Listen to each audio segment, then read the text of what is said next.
Hey there, it's Steve from SeriousKeto.com, and in this video, I continue on my mission to improve upon the Chaffle.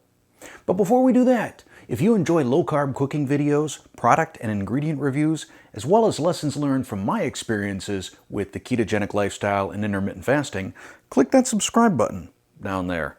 And while you're at it, click that bell next to it so you're notified whenever I release a new video. In this fairly brief video, we're going to test out another idea I had to improve upon the Chaffle.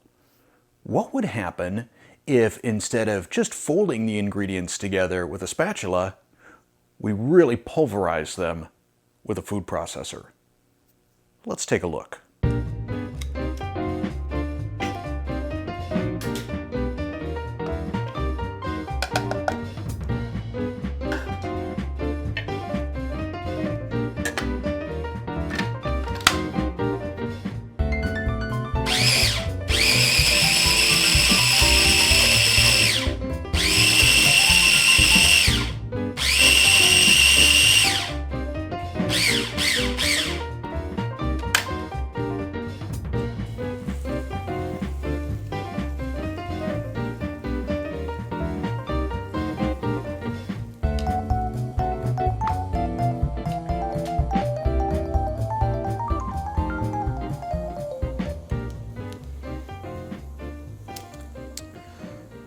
We have the baseline chaffle here on the right, and here is the version that we did in the food processor. So I guess one of the things I notice, it seems like there's less of the clumps of mozzarella. Let's give them a taste. Base chaffle.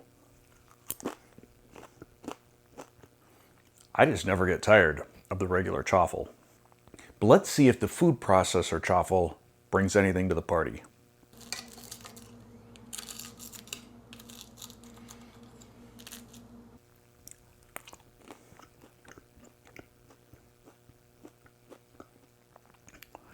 Now, I don't know if it's psychological, but the food processor chaffle tastes cheesier to me. It really reminds me of the Brazilian bread, those cheese ball bread things. I forget the name of them. I'll look it up and post it when I edit the video. I'm gonna have to try another bite. And the food processor one again. Definitely cheesier tasting. So, as is always the case, you cannot go wrong with the base chaffle. If you're looking for a cheesier chaffle and don't mind a little bit of extra work both in making the chaffle and in cleaning up, try the food processor method. See what you think. I'd be curious to know if you find it cheesier too. So if you try it, post your findings down there in the comments section. And thanks for watching.